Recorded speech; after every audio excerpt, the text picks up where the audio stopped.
Okay, how's that for the audio? We should be coming through now.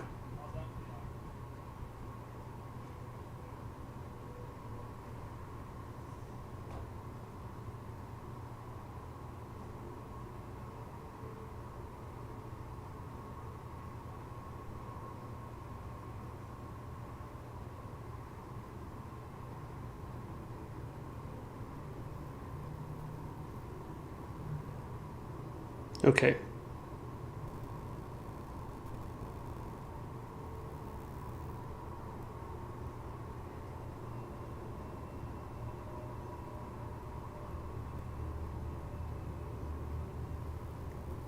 All right, there we go.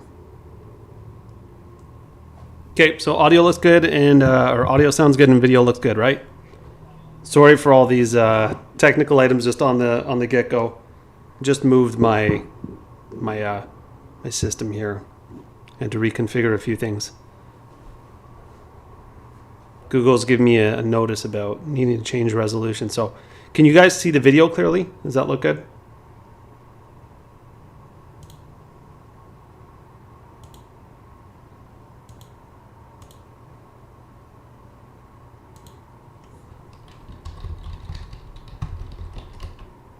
Okay. Yeah, we'll just take a second here. All right.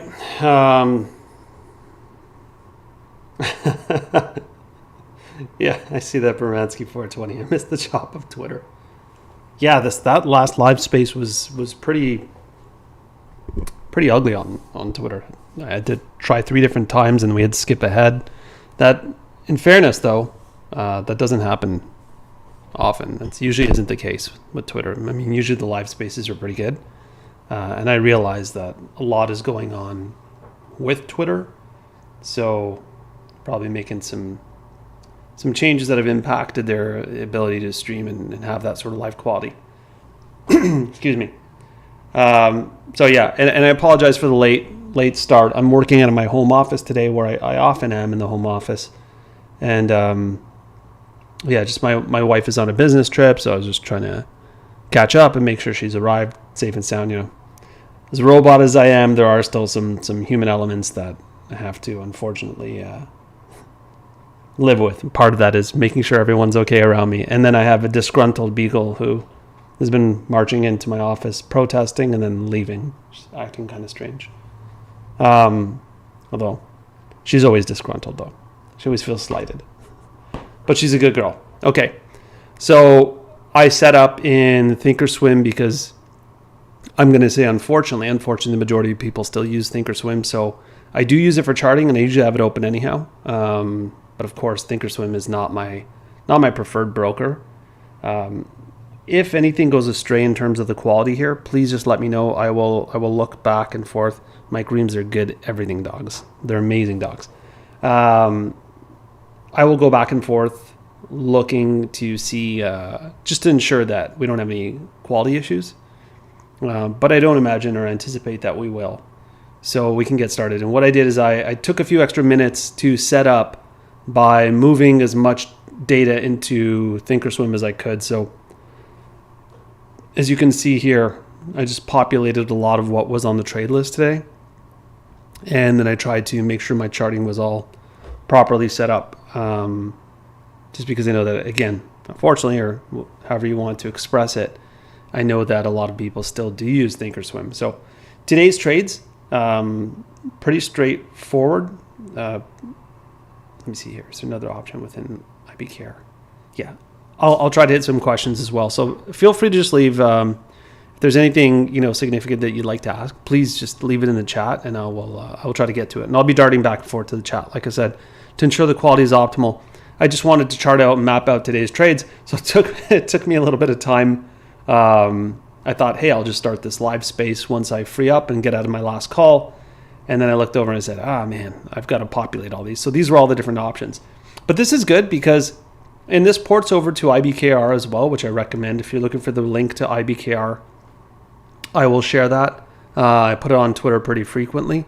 But this is essentially what I mean when I say queue up your contracts. Have them in a watch list. So this could be linked, and then I can open my active trader, and then I could just fire off on those contracts right away. But for monitoring sakes, they're there anyhow. pretty straightforward for a lot of them. Early break even on Nvidia, but what was interesting is even though it was such a small move, is that, and even here, there was profit here actually. The IV was such that even if you took this trade here at the very open, which was very early, the spreads were still pretty wide, you could have an opportunity for a break even. Here's where, you got a little bit of profit. Could have broke even depending on your entry, but this wasn't bad. Again, the IV was in our favor because look at that flush down, right? So you see that rapid movement down. If you understand IV, and I have a full video on IV, that's implied volatility for those of you who are hearing this term for the first time. So what that essentially means, if you haven't listened to it, listen to my full video on IV. If you trade options, particularly if you do it in a shorter time frame, meaning like a day trade or even a swing trade, it is absolutely imperative that you understand IV, implied volatility. If you don't, it's very dangerous that you take a trade. Now, if you're taking my trades, I've already calculated or sort of organized for implied volatility. But again, what if I get hit by a bus, right? I don't want to get hit by any kind of vehicle. I don't want everybody to be in a place where I'm not able to leave that knowledge behind and help people, right? Otherwise, everything that I was trying to do from the get-go was for naught, right? My whole intention was to be able to provide value and to reach back and help others. So I get hit by a bus tomorrow. Again, don't want to get hit by a bus. If you don't understand some of the concepts, then you're back to square one, and it's just like, who's some other person I can look to for call outs, right? But it's not only that I want you to understand it for your own sake, it also helps you with understanding how to trade my ideas if that's something that you want to do, or to optimize your own. So what we see here is when you're looking at the price of your puts, right? So your puts, you're seeing this flush down here. You're going to see like a rise in price, but then we get a slowdown and then it works out, right? So Nvidia worked out to the downside today. And in the early going, you see the IV is all over the place, right? And that's just going to be normal if you're trying to trade in the first minute. But you saw a move down here. We didn't get as much of an advantage on IV because we were taking a momentum. So if we were entering here, you're going to get a huge discount on puts because you've made such a move up. You're entering here, you can end up with a premium, but of course we stalled out here and that brought it to par. So not bad. And then of course, absolutely smashed it here, right? This move up was perfect. We got everything we wanted and it just absolutely tanked down. And IV started working in our favor because there's momentum gaining to the downside. So it was 119%. PayPal didn't hit, but I had PayPal marked to the upside. Something interesting about PayPal. So let's look at the QQQ. What are we doing here? Come on, Thinkorswim. Okay. So you see like a big sell-off in the QQQ and some weakness, right? But PayPal actually held pretty strong. It had the big move up and then it came down, of course, off its highs. And then it just kind of went sideways. But we didn't get an entry on PayPal. So that's the interesting part, is that it didn't pull down to our entry point. And that's fine. I was looking for that earlier. Got a little close. Not close enough. And the way that I work, I'm always looking for bigger upsides. So that's fine. I didn't want to chase this price action. And then for Meta is a great one. This was an insider access only trade. So this is part of the insiders group. And I called it off after the second move up. I said, yeah, look, if you missed the first one, you could take the second one. And if you hit the first one, we can enter with recycled profits. And that was for insiders. And it was to the upside on a momentum, meaning I wasn't looking for it to hit down and then go up. Once we hit up at 119.50, the idea was to enter right there. And the reason that I highlighted this as the perfect trade, even though Nvidia had a bigger ROI, Nvidia, a little bit of, you enter, you break even, which is fine. And then you get a big move, right? Meta, perfect. Doesn't matter what your skill level is, how long you've been trading. If you entered, even if you were a little bit late, let's say you got in around here, which is pretty late, 12 cents late, it's very late. But you absolutely crushed it, right? And the IV worked in our favor. So you saw those big numbers. And then if you missed it and you're one of my insiders and you said, shoot, I missed it, can I get back in? It came right back down and I mean, not perfect. And yeah, I do hold myself to that standard sometimes. It's just, even though I know it's it's a crazy thing to do because it's so hard to get it to the cent. But you'll notice if you follow me, I hit it to the penny pretty frequently. So sometimes I'll look and be like, I missed it by a cent. But yeah, we got down to 48. Perfect touch of our entry. So lots of time. So some of our insiders missed it this morning and they're asking, can I re-enter? I said, yes, recycle profits, or, keep your stops tight. You're not going to come anywhere near a stop. You're entering at 50 and it goes down to a whopping 47 cents. You're not stopping out, but you're hammering profits. So perfect for insiders on the first try. And for a lot of people, of course, it wasn't just that they missed the first one and entered on the second. A lot of people did it twice. I saw Ditters posted that was twice today. Entire portfolio was up. I know Zeb, if you're listening to this at some point today, fantastic. I meant to retweet everybody. I just and that's the fun part, but that's not the part I prioritize. I prioritize getting all the information out to everybody, being as helpful as possible, and then tending to my other priorities. So sometimes I actually miss the cool part where you get to retweet all the wins and congratulate people, and I don't mean to exclude anybody if I do retweet one person, not another. But that was the meta trade. That's why I said it was perfect. And if you are an insider, if you're not, it's okay, guys. I had other plays as well. The idea here was just that I was looking for a play for us, an opportunity where we could just pad our accounts while waiting for more to play out. Because within insiders, we do a lot of long-term trades as well and underlying. So we have some targets that we're waiting on. And this idea was just something I was trying to line up for a little bit of time. I gave everybody a laugh because I've been short on Meta. So part of my email to insiders last night was I quite literally said, you're not going to believe this, or something along those lines. Like, don't worry, you're not misreading this. I might shock you, but this is for calls on Meta. We're playing it to the upside, not the downside, because I've been shorting Meta all year, but that's worked out. And then I'll just recap quickly here, of course, with Apple. Again, Thinkorswim. It's just taking me off into no man's land. Yeah, with Apple, this is actually a strong move, right? Because Apple's so tight that this actually gave us some good upside here. In this move, that was a profitable upside. That was the top end entry, and it shouldn't be 76. I was just kind of putting this together as I was preparing for the... That's going to bother me because like I've told you guys, I have problems with obsessive compulsive disorder. So I apologize. Yeah, drive me nuts. So to my point was, as we broke down, I said, let's exit, stay away. I didn't like this. This was quite the rapid sell-off. And keep in mind, you'll see this on certain securities. This sort of volatility for something like Apple is extremely substantial to see this sort of move down. So what I said is I understand it's tempting to enter right now. Let's wait until we have a breakup through with the markets, right? And that started occurring here. Of course, it's a rapid breakup, so you pay a little bit more, but it turned out to be a strong move, right?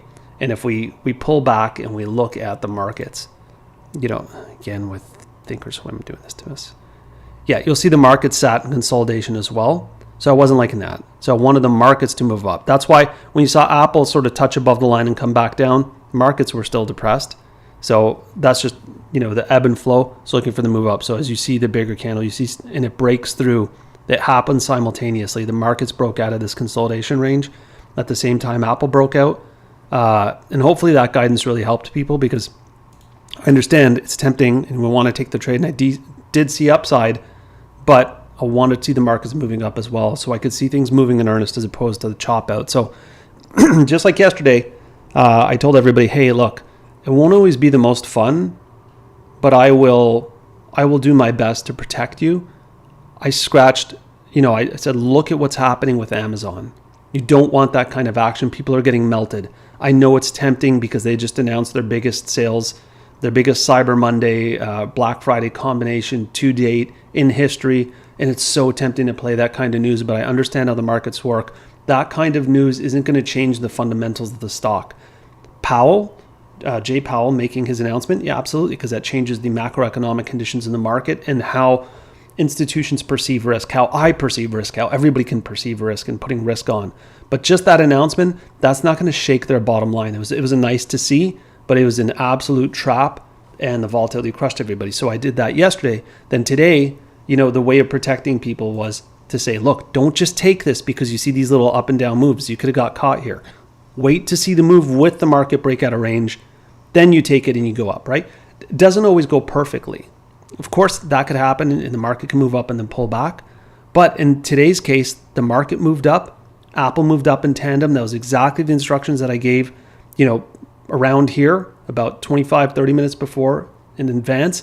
And what you do is with all these different understandings and nuances, you just keep increasing your chances, right? So look at this. Someone else on a different call out, or maybe if you're working with someone else or taking different cues, you stop out, you enter there. And then you get in here, you probably get a break even here. If the person even understands how to adjust strategically to break even, but then maybe you stop out if you don't know that. But with the instructions I gave today, and again, it's not always going to be perfect, you just increase your odds. Here, perfect run, not a stop out, not a hit, no getting burned. And you could have been recycling profits from this early move where I was saying, hey, take your profits. This might be a tight move. So I'm not always the cheerleader and the 500% bro, but I think, I'm glad my following is the size that it is, and the people who follow me are very active because they see it's very different, and of course that comes from a long range of experience. And now look at Apple moving right off our entry point, breaking right back up. And I'll be able to circle back on Apple later. And of course now the markets are up, so I'm not currently trading. Of course I'm in here with you guys. But just some of the nuances or the differences in how to approach trading. A little bit on the news yesterday. So why wasn't that news substantive? Because it wasn't going to change the market, but it provided a great opportunity for people looking to exit Amazon to sell off. So it was a pre-market spike and they're like, oh, great, sure. All of you retail traders who are overly excited about this announcement, sure. Here, you can hold the bag for me. Now it's going to tank, right? And then they wait for Powell and then they put risk back on. So it's almost like, this was Amazon up here. Let's take a look at yesterday's chart on Amazon, just to underscore my point, because I want you to understand a lot. I know there's a lot of people who are like, I don't care, just give me the trade. If that's the way you're approaching it, I promise you'll burn out. You'll burn out following me, following someone else. You're being impulsive. It's not going to work, right? But if you're someone who understands the strategy and wants to learn, just improve your odds, the difference ends up being at a 10 trades, instead of maybe winning 4 and losing 6 or 3 and losing 7, it moves up to winning 6 and losing 4, winning 7, losing 4. And it's only 1 or 2 in each direction, but the balance changes everything. So here's Amazon, and everybody's thinking, okay, well, it's going to blow up when we open, right? Obviously, that spikes, people sell off, they hand their shares off to you, we get a move back up, Amazon tanks, and then they buy back up. They buy from the people they sold to or holding the bags here, who are trying to get out of their position. Those people are so desperate to exit their position. Second they see a spike or a move down here, they're selling. And the same people who sold it to you, right, at 93.40, 93.50 at the highs, let you take the low and are moving up because they understand market mechanics. They understand the impact of Powell's comments yesterday. So I'll go back here. I'll take a look at a few questions now, and then we'll come right back here and then I'll talk about a few strategic items. Okay, so let's see here. I can't seem to match your proper entry points. IBKR. So Edward, is there another? There is. There's the classic manager, Edward. So I think it's called the classic manager. I'll see if I can take a look at it, but I will try to repost. There's a thread on IBKR, and a lot of people actually use the classic manager, which I may be misnaming. I'm terming it classic. Everybody has their own name, like the IBKR basic or the Mosaic trader. There is. So I will try to retweet that thread so you can take a look. And there might be other things that'll benefit you there. So I think that'll benefit you, the least I can do. I'm happy to take a moment to make sure I retweet that. Do you move your stop to BE, Casey? Yeah, I do. But not right when I go green. It depends. If it's a really tight trade, right, and it's a more expensive premium, I'm going to adjust based on my premium. So if I'm dealing with like $1, $20, $50, I might move up at about 5%, right, because a bigger move is required. But let's just say on our average trades typically occur between like 40 and 70 cent premiums. Those typically the costs for contracts. Around 10%, I'll move my stops to break even, and then I'll start nudging it up. If we start going sideways, I'll move that up to 5% after a while just to lock in some profits. And then at 15%, at the very latest, I'm up to break even at 15%. So somewhere between 10 and 15%, depending on the trade and the momentum, yeah, I'll move up. So that's what I mean when I say adjust your stops up. Why do I do that? Because take a free trade, right? Take an example, something like this. Say you enter here and you're up 10%, right? Move up to break even. Don't allow yourself to expose downside. Now you probably end up getting a little bit upside there. Protect your capital. The main thing, a huge thing for traders is protecting capital. Everybody's so concerned with seeing this social media nonsense to hit a 500% play.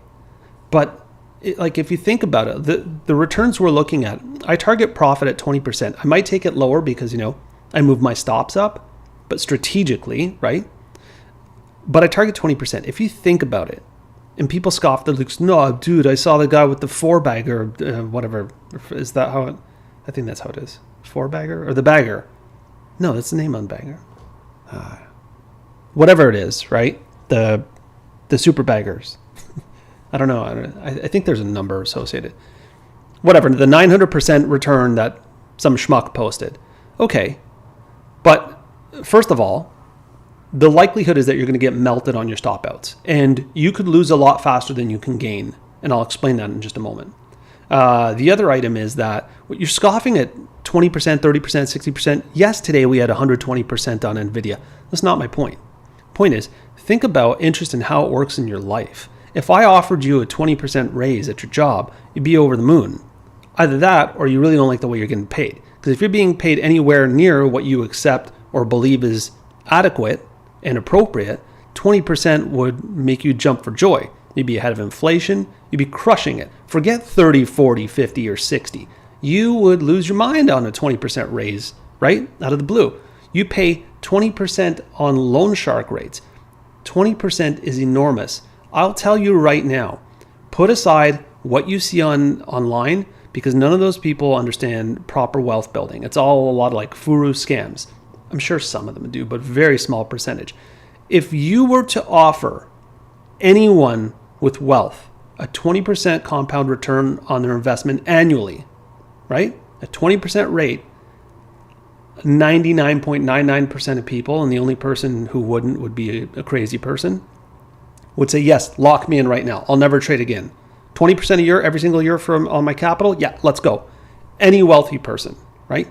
Now, I understand if you don't have a lot of wealth, if you only have $1,000 and 20% a year isn't really substantive, but you need to take cues from people who are successful and understand how significant percentage rates are. So let me express that differently.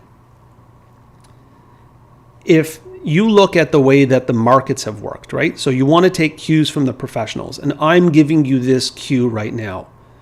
The markets got hammered when the 2-year rates were over 4.5 and started approaching 5. You saw money flooding out of the market, flooding out of derivatives, options, stocks, everything because people were saying, forget this, forget all that noise. I'm in for 5%. I'll take it. I can lock in at 5%. That's amazing. So people with enormous wealth, market players, professionals, are jumping over themselves, selling out their positions and chasing rapidly for 5%. But then you retail trader are like, yeah, but 20 sucks, bro. I saw a guy did like 400% today. Yeah, like 2 people out of their 460,000 followers and the rest got melted to the downside. I'm not saying it's not possible. They could have had a trade. I mean, they do enough trades. And I've seen their little groups now, what the new scam is. They'll have a group or 6 of them work together. And one of them will say puts and the other one will say calls. And then it'll be like, oh, but we're part of the same chat room. So the chat room got it right. Furu Joe said puts and Furu John said calls. And so either way, the chat room got it right. It's like, oh, okay, this is a new scam. It's cool. So just flood every single idea. But my point is 5% gets people absolutely blowing out their accounts, going to move into cash positions. So if you as a retail trader are scoffing at 20%, 30, 40, 50, it's absolute craziness. So hopefully that helps people. Now the counter to that is selling too quickly. I wanted to touch on that before I take some more questions. This is a big issue. So most people, when you go down a little bit, right? when you're down, people have a hard time stopping out. They say it's one of the hardest things for them to do is to exit a position when they're at a loss because they hate taking a loss. It's emotional, it's psychological, it bothers them. So you let your minus 10 stop turn into minus 15, turn into minus 20, 25, turn into 30. So everything starts melting down for you, right? You're not willing to take that stop. Okay, let's set that aside because I've talked about the importance of that. Here's what kills traders, right? Bookmark this time in the conversation. We're at, I'm not sure what time we're at because I don't get a running clock in this. But, bookmark this in the conversation. Oh, yeah, 28 minutes, 30 seconds. Remember this. This is what will kill traders. When it moves to the downside on you, you don't want to exit because you don't want to take a loss. You're angry. I wanted to make money today. I hate this. This sucks. Okay. Or you panic. Oh, I wanted to turn around. It's going to reverse. We've talked about that a lot. But you exit the moment you see green. So when it's something negative, we're willing to beat ourselves into the ground and take minus 40%. But when it goes positive, you listen to some schmuck who convinced you it's like, oh, a win's a win. 3% is cool. Take 5%. It's okay. Hey, hit a base hit. I mean, I have no kind words other than shut up, stupid. Don't make things up. Not to you guys, but to the people who say that kind of thing, it's shut up, stupid. You're trying to use your logic and you think what you're saying makes sense, but you're just making it up. And I can spot those people from a mile away. You could tell they knew nothing yesterday, but they branded themselves and they're saying things that seem to make sense. You'll never get ahead this way, right? If your reward is not sufficiently proportioned to your risk, you will not get ahead. You can't take constant 5% wins and then 20% losses. And if you're constantly exiting out at 5%, you're missing your upside because you're starting to wire, I'll just take whatever I can get. And it's sort of a human thing. Like if something bad happens to us, we get beat up, we're like, oh, fine. Something good happens, like, oh my God, I'd be happy with just X. I remember like when I've done consulting for different companies, when we've been there to acquire companies, and I did this for e-commerce because I do, I have an expertise in that as well. And I merge that with my understanding of the markets. One of the things I would look for to understand is not only whether someone's realistic in their projections, what their ambitions are. And one of the biggest turnoffs I would hear is, oh, I would be happy with just this much, right? Now, that's sort of counter what I was just saying. You should, if strategically that's the end point you arrived at, 20% is great. But what they would do is they would constantly cap their upside. If it's downside, they're like, yeah, let it burn. Let it melt my head. But it was upside, oh yeah, no, I'm not greedy. I'd be upside. I'd be happy with just 15%. How do you know that's your maximum? What are you doing? Don't cap your upside. I talk about this all the time. You could have the potential to go 700% to where you are right now. Instead of your revenue being, whatever, $3,000 a month, you guys could be doing $25,000 a month. Why have you wired it into your head? Why these lowered expectations? It's because it's human nature. To the downside, we can accept everything melts down, but if something goes well, it's because we feel so beaten up that we're like, I just want anything positive, I'll take it. You can't work that way in trading. You can't be greedy, but you need to uncap your upside and be strategic. You need those days where you hit the 60, 70% when you can, right? Because that allows for so many stop outs. If you set your stop out to minus 10%, let's just say you always do that, right? 160% win allows you to come back and stop out 6 times for a loss and you're even. So that means that your win to loss ratio doesn't need to be above 50%. You could lose 6 out of 10 times, right? 13 out of 65%, 13 out of 20. And you can still end up in a good place, but only if you're strategic. But if you're exiting at, if you exit at minus 5 and then plus 5 and plus 7 and plus 9 and these random numbers, because someone who doesn't know anything about money or mathematics even convinced you that's a good idea and you decided like, oh, I'm not a greedy person, I'm a nice person. Stop it. Stop doing this. Don't do this. Don't trade if that's going to be your attitude. Just get out, save your money. I hate seeing people lose money. So part of this was I wanted to explain that there has to be an adequate ratio. You'll see me cancel trades a lot of the time and say, you know what, I don't like the ratio, I don't like the upside opportunity here, I don't like the potential because I understand what the IV is looking like. I understand theta calculations, I'm looking at what the possibility is in the move, what kind of volume we would need to see at this point, what's happened earlier in the day, and I just say, no. And even if it runs, I say, that's fine. That's fine because I felt like the upside was going to be weak proportional to the downside and probability would get the right move. So do that for yourself, right? Don't make me care more about your money than you do. That's crazy. All right, let's take more questions. Sorry, it just drives me nuts. Okay, so that was Casey. How do I move my stop losses? Will you ever provide those calculations for insiders? The how? Not sure. Outer, I might have lost context there. Could you share your thoughts on price action today with the information that came out today?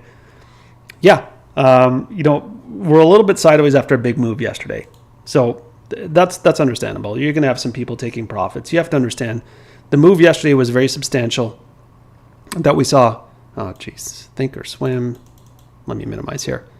This is an enormous move, right?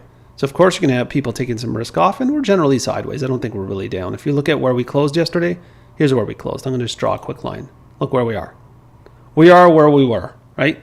We had people selling off, a little bit of enthusiasm. I think the news this morning was relatively good, right? Because even though jobs on a week-to-week basis, I'm not as concerned unless it's extremely significant. Continuing jobs are trending in such a way that the economy is showing, the labor market is showing a little bit of softening. It's still tight, showing some softening. PCE, good direction. That bodes well for potential on CPI to pull back. So that was Michael Maynard's question. Thanks, Michael. Do you have preset? Nancy W. Hi, Nancy. If you have time, do you have presets for options? Stop them, set and IBKR, and how to use them by percent or tick? Everything I do is by percent, and I tend to stop manually. But as Edward requested earlier, I will be reposting the thread where people share some of their tips and ideas. Why repost that thread? Because everybody works differently, and I love the idea of, there's no ego here. You don't have to do it my way. And in fact, I actually often say, don't do things exactly the way that I do in terms of your setup and your configuration, because it's to comfort and your execution. Everybody's different in that regard. In terms of strategy, yeah. In terms of research and diligence, yeah, absolutely, sure. In terms of where things should be positioned, whether you have an auto stop, manual stop, whether you display your options on the right or whether you look at them on the left, no, absolutely not. You're wired a little bit different neurologically. You may develop that from different skill sets built in life. So do it as is comfortable, and I'll repost that thread so you can get some other ideas, even outside of Book Trader. And Nancy W, I caught both moves on Meta. Awesome, happy, I love it. A lot of insiders are writing me saying, hey, I paid my entire year of insiders in this morning. And I said, geez, what kind of sizing did you use? That's great. Lower rates incoming and market moving, but many still say recession 2023. What does a recession look like? John Rivera. John, my concern right now, and I've gone in depth with insiders here, the concern is shifting more towards, so twofold. I'm concerned about company earnings. So I'll keep an eye on the people in this chat, because I know people are going to start pawning my ideas off on their own. I keep getting reports of people doing that, and it's fine, but it's transparent. So yeah, I'm concerned about earnings. I'm concerned about earnings because that's the lagging effect that we have. So everybody thinks, okay, well, interest rates start to calm down, we're in the clear, right? Well, it's a positive for the markets. Yeah, that interest rates stop rising, but they still remain high.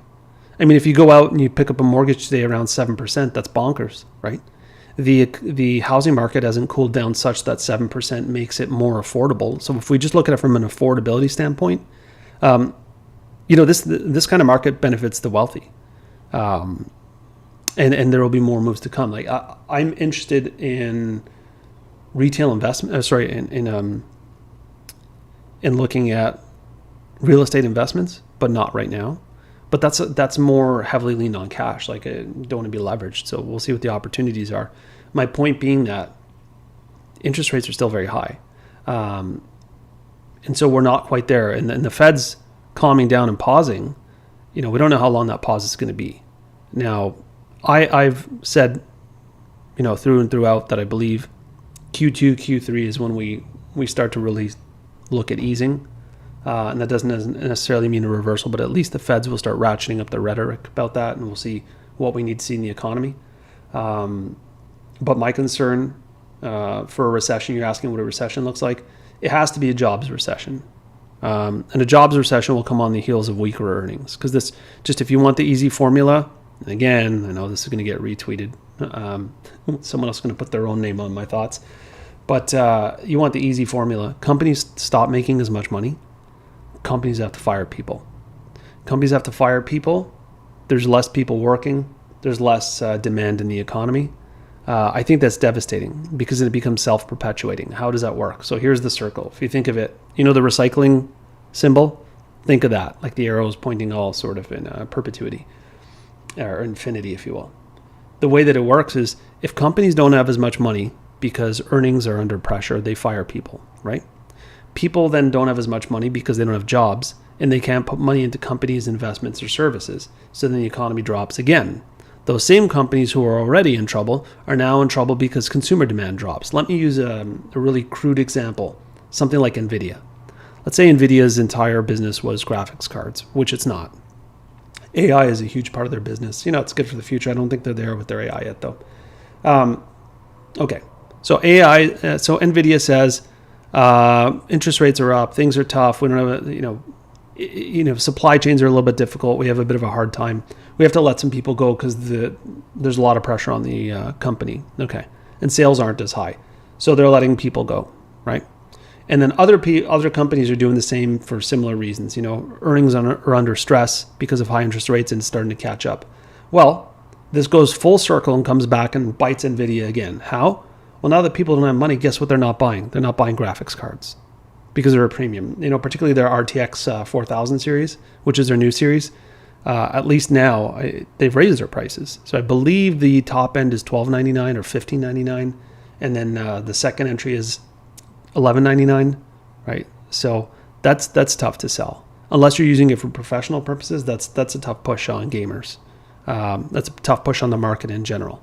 So that's how it works. I see it as having to be a jobs recession.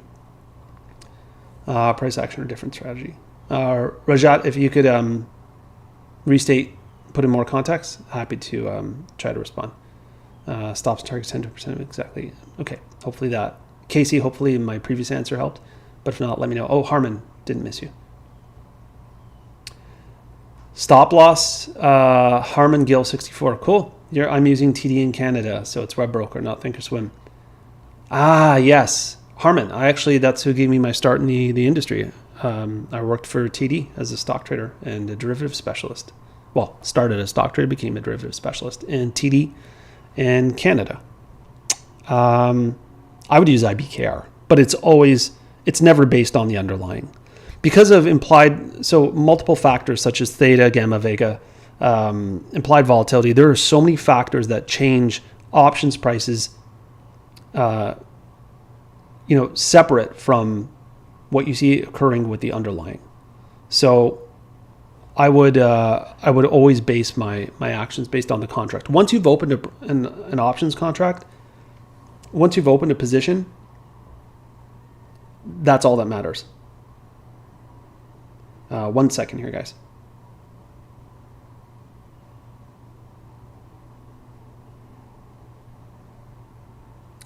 Sorry, my wife is on a business trip and promised I would make sure to stay in good touch.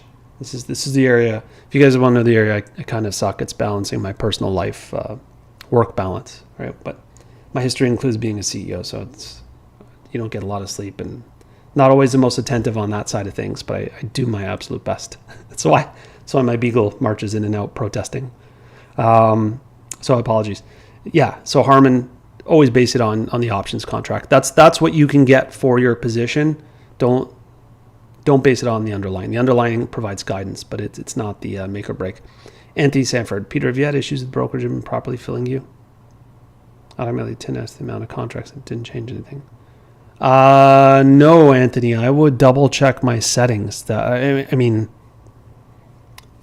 something if that wasn't if that wasn't part of your settings such that you didn't accidentally enter 10 times the amount and your brokerage just filled you for more, you have a gripe, and screenshots best you could do and contact them immediately. That's crazy talk. I mean, not on your end, but I mean, any brokerage that sends an order for 10 times the volume you're looking for, Jesus. We actually, funny enough, one of my team members keeps the screen recording running through the day that we archive, encrypt, and then just in case anything happens. Also, that we could review sort of our workflow to make sure that we improve, because I've got, at any given point in time, I typically have a lot of different windows going, and we're collaborating, and some people are moving things around.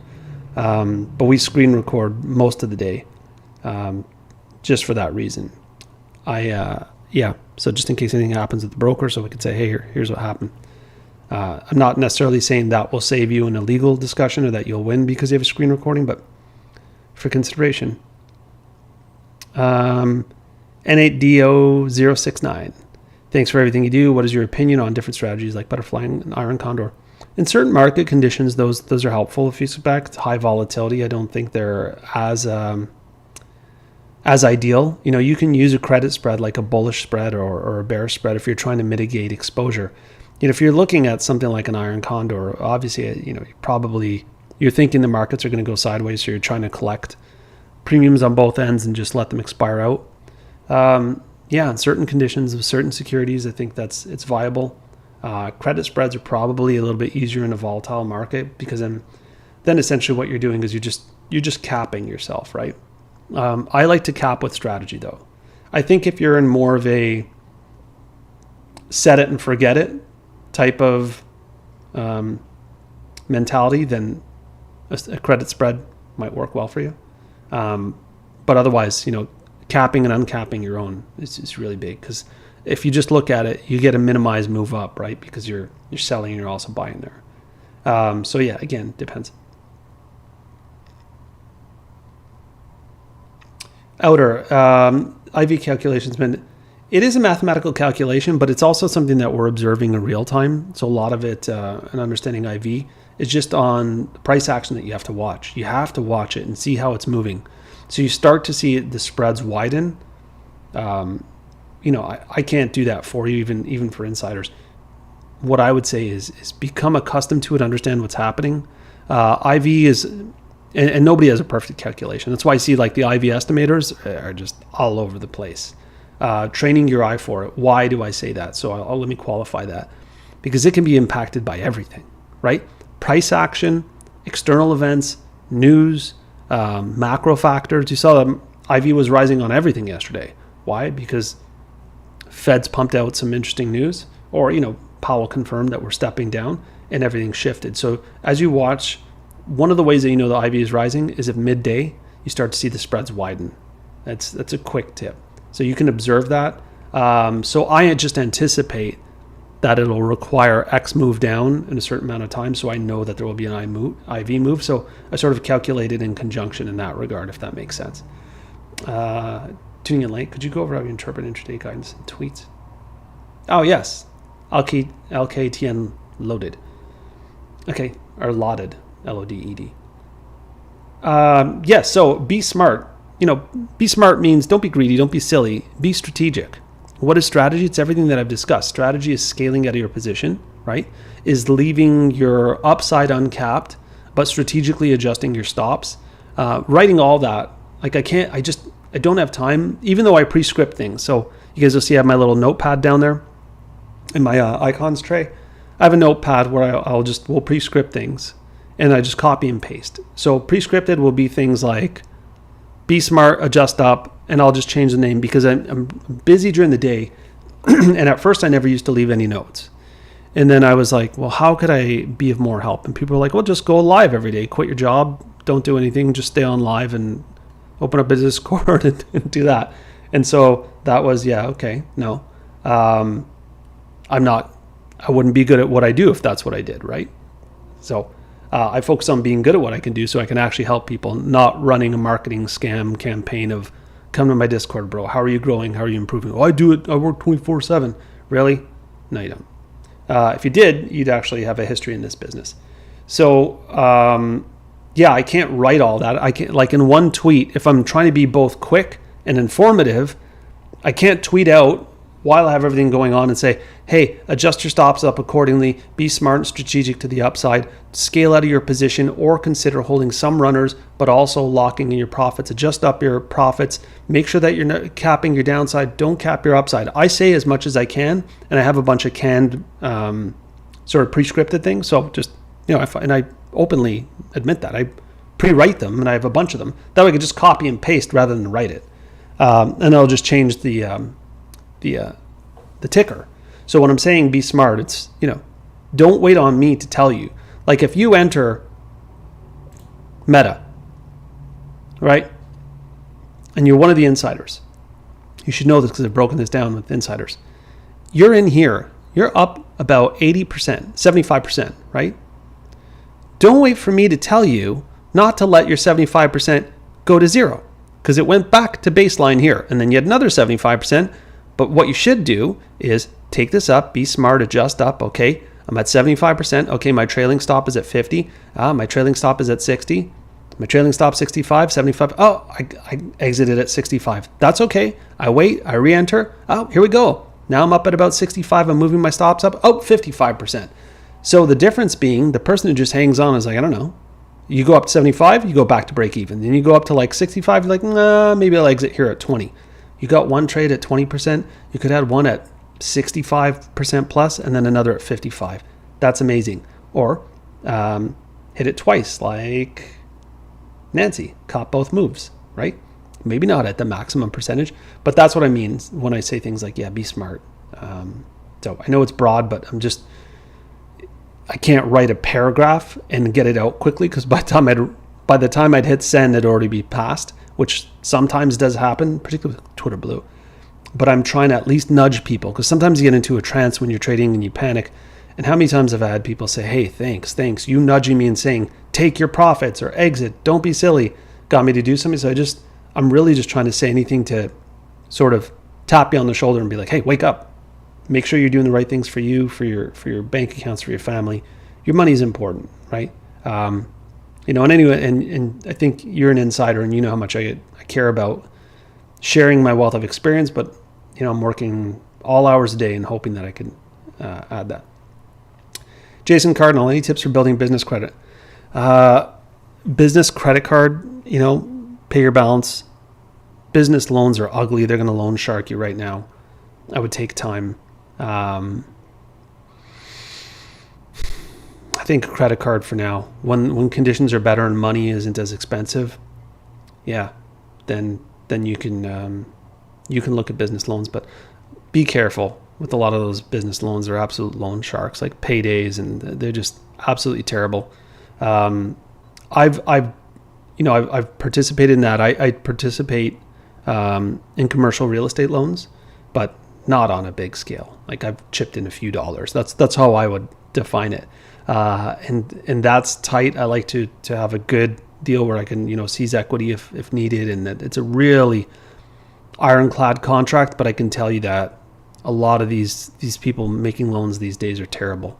They're going to tell you, well, your rate's effectively going to be, 6%, which is fantastic in this economy, which would be true. But then they're going to tie you up with, well, there's a distribution fee of, $1,000 on $10,000. So now you've paid, and these are just some of the silly terms you'll hear, distribution fee, which is absolute nonsense. It just basically means for them hitting the button to send it to you is 10%. But then they tell you, but the loan rate's 7%. Yeah, but you hit me for 10% for distribution. And then it will be like, they'll tie you up with and now you're going to pay a flat fee of $700 if you terminate before the loan comes to maturity. So credit card would be fine now, and just pay your rates. Get a credit card that gives you points, maybe cash back. Cash is good. I think cash would be the smartest. Okay, so hopefully that helps. Do you ever trade SPY? Hero P? Yeah, absolutely. Yeah, I trade SPY sometimes, and I'm digging into that a little bit more with insiders over the next little while.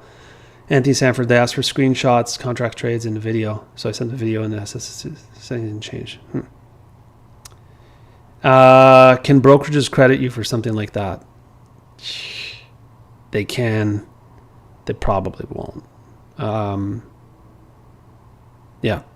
They can. I know of cases where they have. I can't think of the last time I know of someone I knew getting credited from a brokerage. I think my brother got a credit for something because it was legitimately a system error that was widespread. And he's in Canada, and I turned him on to someone I knew, and they were able to help a little bit. But they're tight about crediting, because you can just think of how many people call them up and say, I lost on this trade I tried to push the button, it didn't work. They're like, yeah, we can't replicate it. We can't prove it. And usually if they do credit you, it's a token amount. Certainly not for the full amount. I'm sorry to have to break it to you that way, but yeah, they're really stingy about that. You can sue them, but it's probably not going to be worth it. Right? You could try. You probably won't be able to prove it. So I wouldn't recommend litigation unless you really have a strong case. How do you maximize profits to use runners? Bermansky, Bermansky 420. I have a full video on that, on scaling out and using runners. So yeah, absolutely. Do you monitor the Nancy W? I do monitor the VIX, but it's not something I lean on heavily.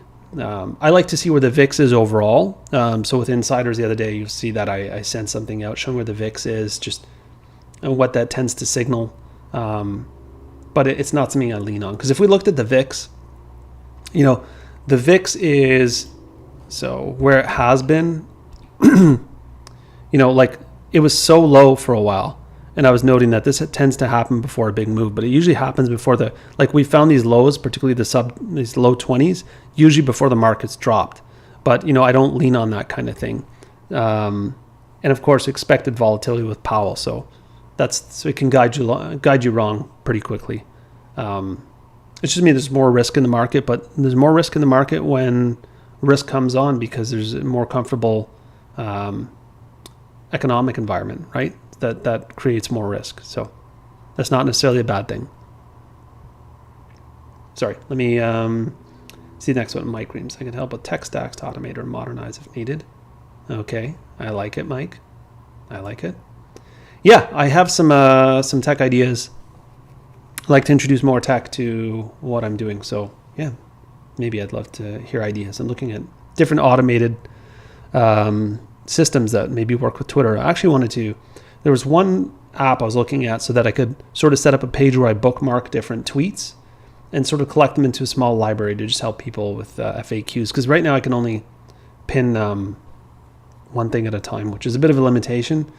But even if it wasn't, I would hate to have like 10 pinned tweets. You'd have to scroll down for 2 minutes before seeing anything I say. Okay. Justin, yeah, if you're having a hard time setting stops, brackets are, it's like the training wheels. You could do that. I know that it can be tough. I understand. But I'll put it this way. I understand that some people have a hard time respecting their stops and exiting, higher rather than just the moment they sniff out some green. And then other people still hold on too long. I fully appreciate that. But realize that the importance of doing so and know that you have to take action. So something like brackets would be appropriate, and then you can slide them up. Yeah. That could be a potential solution. You could try it and see how it goes. Gentle nudge reminder, certainly appreciated. Yeah, thanks, LKTN. Jonathan, is there an average IV range to look for when taking entry? I'll seem 30% of plus 100% really was best type for trading. So it's pretty relative. So I think what you're looking at is you're looking in the options chain and seeing what the current IV is. That doesn't tell you the intraday IV. So I wouldn't worry too much about that. Once you open a trade, just be very conscious of your position and double check my IV video. It's a live, so you might not find it on the main page. Just look under lives. So long as you're conscious of how it functions and know that it can have a rapid effect on the underlying contract price, you're okay. You don't have to worry as much about the IV range, but you need to respect that there's potential risk. So for example, if you were trying to buy right here, you're paying a premium, right? Let's say that you bought I'm going to give everybody a quick and easy example.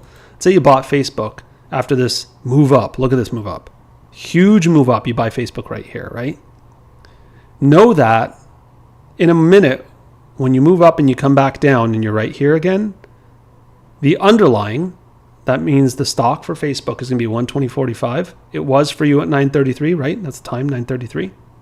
And it will be 120.45 again for you. Your contract price will probably not be anywhere near the same. Why?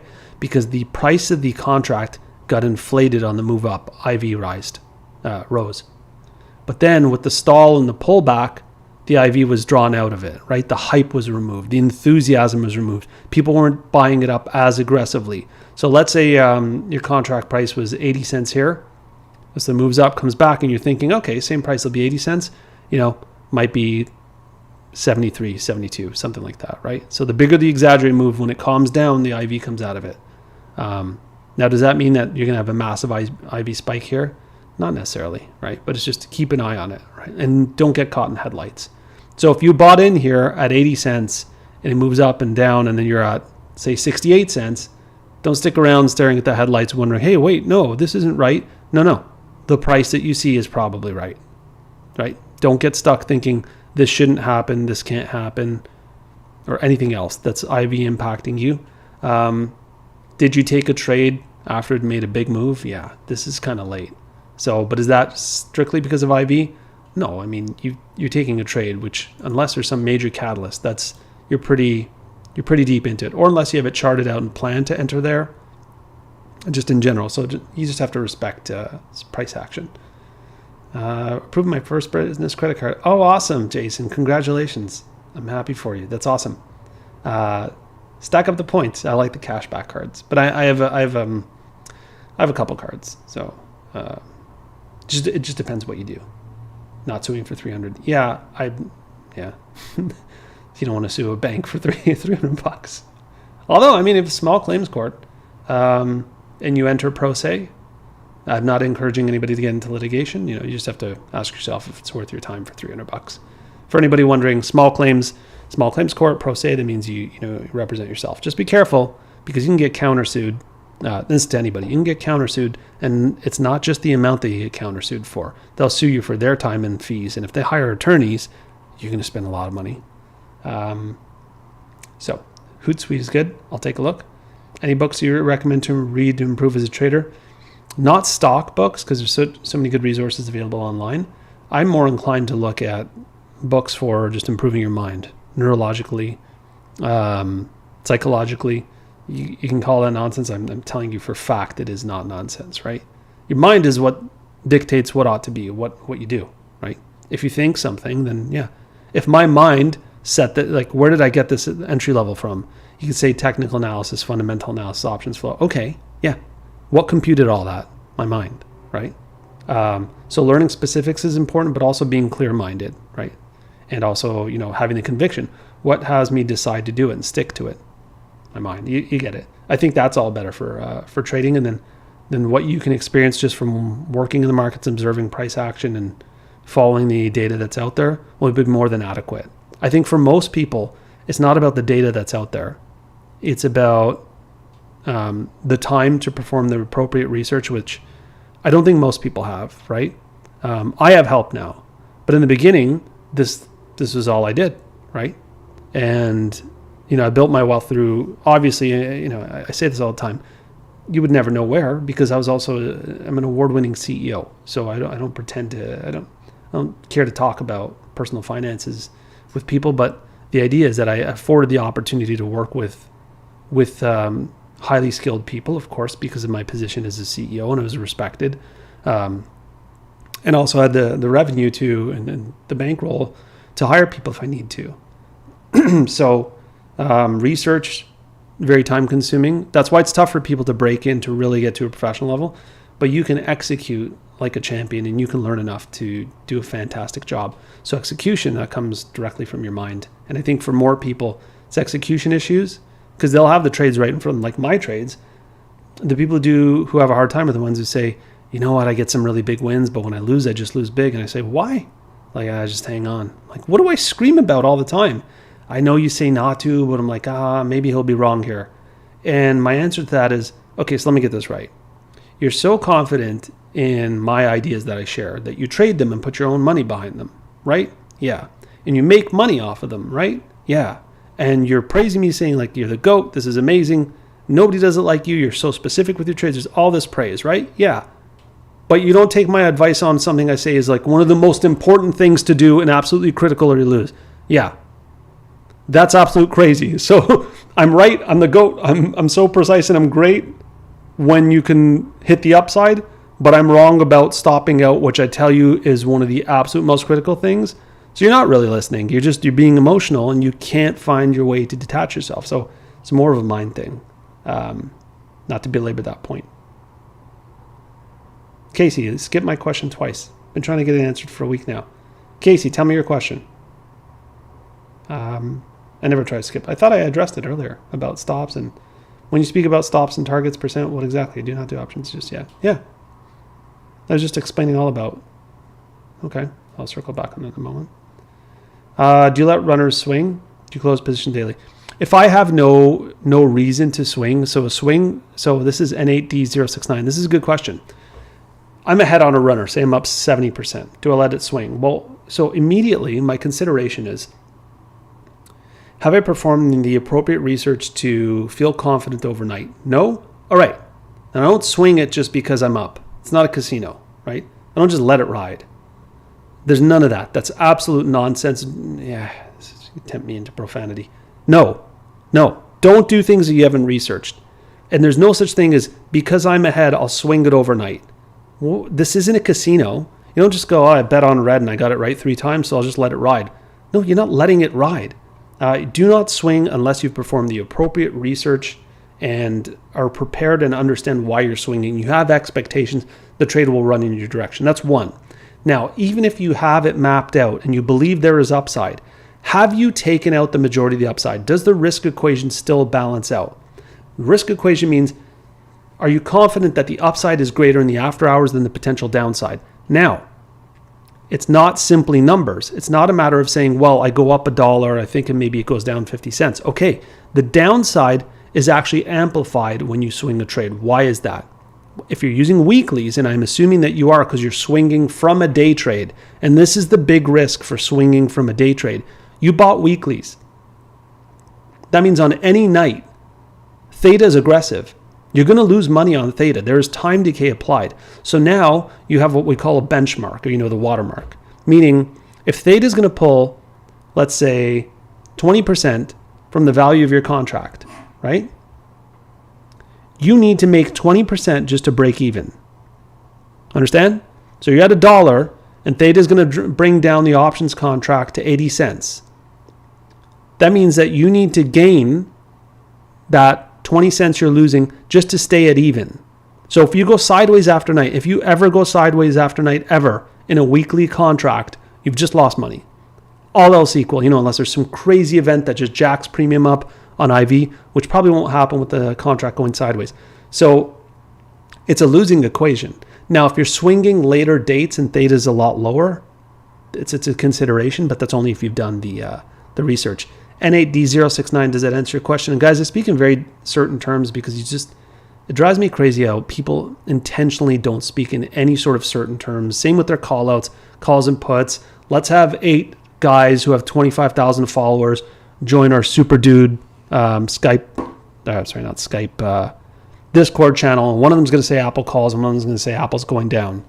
And it doesn't matter who's wrong because someone in there got it right. And then we're just going to say, well, the chat got it right because someone said it. Or calls and puts. It's all scammy nonsense. So speak definitively, and I care about telling people it's right. Calculate what's going to occur overnight. Know that you have the watermark or the benchmark of theta to beat. It's tough. On weeklies, it's tough. So you better have a strong theory, right?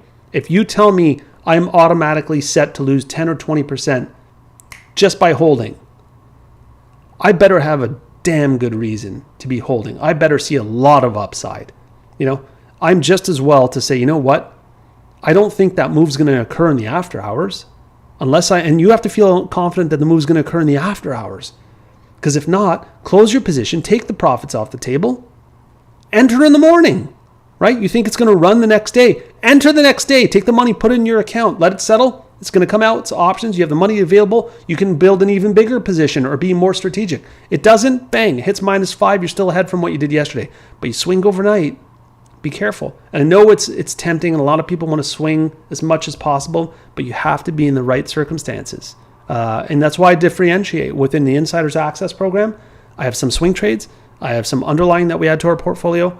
I have day trades, right? So again, might sound like I'm kind of being tough and maybe not the most fun, but I care about people losing, and I like to talk about the risks so you understand it. And you could double check everything I'm saying. This is just, it's the mathematics of how it works, right? But I care. That's why I give out the warnings. When you don't care, you just talk about the upside, because upside sells a lot of memberships to program X, Discord Y. Thoughts on Netflix run up over the last few days? Zach, Netflix has taken over as the beta king as opposed to Meta. Yeah. So as the market weakens, Netflix will tank. As the market runs, Netflix will fly, and that's sort of going to be just a theme going forward for the next while, in the next quarter. But that is the beta king. That was Meta for a little while, until Meta ultimately took the beating that was expected, and the price got knocked down. But yeah, Trail Stop Mechanics. How is it, Bronson? Hey, Bronson. How it works is change your percentage in relation to. Yeah, I think I discussed that a little bit earlier, and I also have it in the scaling video. But like I said, it's 10 to 15%. I like to move up to break even. What does it mean when people say bids are holding up? Is that on level 2? I know you've said it's not important before. So bids are holding up. It's just those are people who usually have learned something from someone who didn't know what they were talking about. And then if you go up the chain at the very top, it's someone who knew what they were saying, and everybody just started copying each other. What they're trying to say is that, the price, it could be such that you're seeing weakness in the price. So maybe price drops on the underlying here, but the bids are holding, and you're still seeing volume, still seeing pressure. So that can be a positive. That can evaporate pretty quickly. Level 2, I think sometimes they are looking at level 2, but remember, somebody could remove their order on level 2, right? Oftentimes, to me, if you say bids are holding or that there's strength holding, and that just means that there's still that buying pressure. So even on a pullback, and this can be partly due to IV, which a lot of people don't understand, you're still holding, right? So let's say you're at 80 cents on your contract premium here, and then you see this big dip on Meta, but that your contract premium only drops to 78. That means there's a lot of buying pressure, right? It doesn't mean that there's only buyers. It doesn't mean that the buyers are here, because there has to be buyers and sellers everywhere. Another thing that drives me crazy. That's the other one. When you hear that from the Furus, automatically disqualify them. When they're talking about like, oh, there's buyers today, oh, there weren't any sellers. No, there was both for every single transaction. Stop it. John, PT like a coach who grabs us and shakes us and yells, get it together, exactly what we need. Yeah, I'm not the sweetest, but there's a saying that don't assume that everybody who's rough. I'm going to switch terms. Don't assume that everybody who's nice to you is helping you or cares about you. In fact, they could be, hurting you the most. And don't assume that the people who are a bit rougher and harsher with you don't care, because those are oftentimes the people who do care, and they're helping you the most. And that is one of the most true things in life, right? I think you have to pick your time when you're aggressive with people. Like you don't want to crush somebody. You want to balance not crushing someone's spirit and hurting them with being honest and making sure that you're looking at the bigger picture, right? I'd rather say something like, stop trading if you can't control your impulses, get it together first and come back. Don't be part of any program, don't do anything, get it together and see people do well, then sort of let themselves get hurt. Yeah. Yes, answer my question. Okay, cool. What's your opinion on this strategy? If you have unwhales filtered properly and you see a big whale buy 10,000 contract executions and the contract pull back, and you play their entry. Really depends, Anthony. It really depends on the specific trade and what's going on. I'm going to touch on that a little bit on insiders. There's a lot misunderstood with unusual whales, and that's something that I do want to touch on. Keep in mind that for every transaction, there's both a buyer and a seller. So deciphering which is a little bit more challenging than you might think. Something new I've noticed people on Twitter doing is just see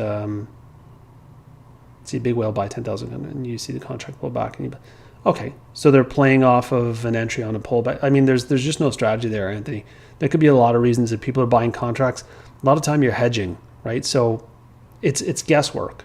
And the thing with guesswork is there's only 2 directions. If there were 30 directions we can go in, just imagine we had a mathematical system that allowed 30 different directions, people would never be right? Or it would be very infrequent that people would be right. But you can come up with anything and have a relatively decent rate of doing well, particularly if you only focus on the underlying. For example, if I say Meta is going to go up today, I got a 50-50 chance because it's probably not going to close exactly where it opened. But that's okay. If I just base it on whether it's sunny outside. Again, so it really depends a little bit more. Legacy Alpha deleted your comment. I saw it though. I think you said, "Oh my God, get to the point, bro." All right. So block. No, I'm kidding. Sure. Yeah, I like to be thorough with my explanations because it's a little bit too important to skim over, and it drives a lot of value. But be respectful, man. Casey, I do not do options. I use $25 per trade. Could you set yourself $25 per trade on options? I think that's light. I think that's going to be very difficult for you to participate in trading options right now. Would you set your stop loss? It depends on the. Yeah. So Casey, that it is for options. So Casey asks, he says, he only deals in trading underlying, right? Would you? Yeah, I see it. I got you, Casey. You do not trade options. Would I set a stop loss of -10 with a target of 20% on equities? Not on mega caps and large caps. It's too big of a move, right? So, for example, if you're taking on a day trade, you're not going to get it. I'll tell you right now, it's going to have to be a swing every time. And if you're using a budget of $25, you're not buying one share of Meta. But assume that you tried something like that on Meta, right? So 20% is going to be about, let's say, from 118.50. You're going to have to move up $37 in a day. That's not happening. A very, very, very, very rare, unlikely instance. Like we had yesterday was a blowout day, just to give someone an example, right? And let's take Facebook from the open, right? 109, close at 118, 9 points, enormous, right? You're nowhere near 20%. So you'd have to really tighten that. Now, if you're trading penny stocks or something, it's a little bit different. I think your risk to reward, 1.5 to 1, 2 to 1 is generally what tends to work out well for people. So you still want to be targeting more upside than downside. But, just to let you know that it won't be something like 20% to 10% on a day trade for a mega cap or a large cap, right? Apple's not moving up 20%. None of these companies. Think of it this way. If a company is a $500 billion company, to move up, and then that's market cap. To move up 20% would mean you go from 500 to 600 billion in one day. That's a lot. So hopefully that helps. Javier. And guys, I got about 5 left on the clock here. I'll do my best to answer some questions. Javier asks, if you have a price target entry defined and it gets to a range consolidation after passing through the defined price, do you keep aiming for the initial price or move it based on the range consolidation? I base it on the range consolidation. I'll use the range trading strategy that we have with insiders more often than not, unless I have a very specific price target and I'm expecting more news or more of a move specifically. But if I don't have that data otherwise, the best way to approach something when you don't have additional information is to manage against price action strategically. So price action management is so critical to intraday trading and to options trading. So I would approach it that way. But that's a really good question. If you do have that target set, you still need to manage price, right? So if you're thinking we're going to go to 119 and it moves against you and erodes value out of your contract, you still need to be strategic. You never let yourself get into a loss. I would still obey those items. The only thing is what I might modulate a little bit, what that might modulate in terms of my profit target is how conservative or aggressive I am with adjusting my stops up. So let's say I'm up 30%. Maybe if I'm really, really convicted to the upside and I think there's a bigger move, I might only move my stops up to 10 or 15% take profit and allow that 15% between the 30 and the 15 to oscillate a little bit in the search of the upside. But I won't say I'm up 30%. I'm going to let this run down to -10 because I really think we're going to move. It's just irresponsible trading. It's not the prudent way to do things, in my opinion. But that was a very good question. It's a fruit thing. Wait for a whale to enter a big trade, wait for a pullback, and play it. Well, thing, Anthony, too, is like another whale can enter and take a position in the opposite direction. So if you're only looking at intraday unusual whales, look at the end of the day. Look at what the flow shows at the end of the day, right? There are so many entries. Like I post them every day, 100,000 this way, 100,000 that way, 10,000 contracts. So if you're just waiting for one to come in, I could show you so many instances where $4 million comes in on and it's bullish, and then seconds later, 4.2 million comes in and it's bearish, right? And it's a multi-leg trade. So, if you're being knee-jerk reaction, it's just that's not a strategy in my opinion. Ken Unix, price action management is everything that I've discussed. How to manage your trade based on the price of your options and percentage of where you are with gains and losses, etc. Ben, any books or audiobooks or recommendations to help you develop your discipline? I'm